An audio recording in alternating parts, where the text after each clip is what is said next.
ករណីប្តីសម្លាប់ប្រពន្ធសមត្ថកិច្ចខេត្តព្រះសីហនុប្រើរយៈពេលជាង3ម៉ោងពេលនេះចាប់ក្របួនជនសង្ស័យបានហើយ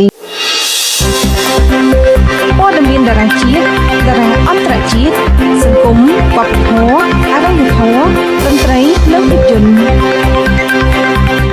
មនុស្សកាន់តែមានចិត្តសាហាវប្តីប្រពន្ធអោបនឹងទ្រូងក៏ហ៊ានលើកដៃសម្លាប់ទៅកើតដោយជនសង្ស័យផ្ដើមចេញពីភ្លើងប្រច័ណ្ឌបរិសុទ្ធជីប្តីបានចាក់សម្លាប់ប្រពន្ធខ្លួនឯងជាច្រើនកាំបិតបណ្ដាលឲ្យស្លាប់ភ្លាមៗនិងបន្សល់កូនប្រុសតូចវ័យប្រមាណ2ខួបផងដែរយ៉ាងណាមិញក្រោយទទួលដំណឹងនេះភ្លាមឯកឧត្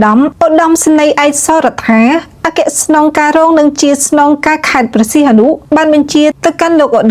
តមសេនីយ៍ត្រីនប់បញ្ញាស្នងការរងទទួលផែនការព្រហ្មទណ្ឌដឹកនាំកម្លាំងចុះស្រាវជ្រាវអន្តរាគមន៍ផ្ទាល់នៅទីតាំងកើតហេតុភ្លាមៗដោយក្នុងនោះខាងសមត្ថកិច្ចប្រើរយៈពេលជាង3ម៉ោងក្របួនជាប់បរិសុទ្ធជាប្តីដែលជាជនសង្ស័យដែលចាក់សម្លាប់ប្រពន្ធខ្លួនឯងត្រូវបានប៉ូលីសឃាត់ខ្លួនកាលពីម៉ោងជាង11យប់នៅថ្ងៃទី22ខែវិច្ឆិកាឆ្នាំ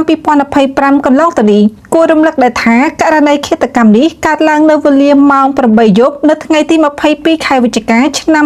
2025នៅម្ដុំផ្ទះពោះសង្កាត់លេខ3ក្រុងព្រះសីហនុដោយបរិសុទ្ធជាប្តីកើតភ្លើងប្រច័ណ្ឌឆ្លោះប្រកែកគ្នានិងឈានដល់ការចាក់សម្លាប់ប្រពន្ធជាច្រើនកាំបិតទៅបណ្ដាលឲ្យភរិយាជាទីស្រឡាញ់ស្លាប់ភ្លាមៗនិងបន្សល់ទុកកូនប្រុសម្នាក់កំព្រាម្ដាយទាំងវ័យក្មេង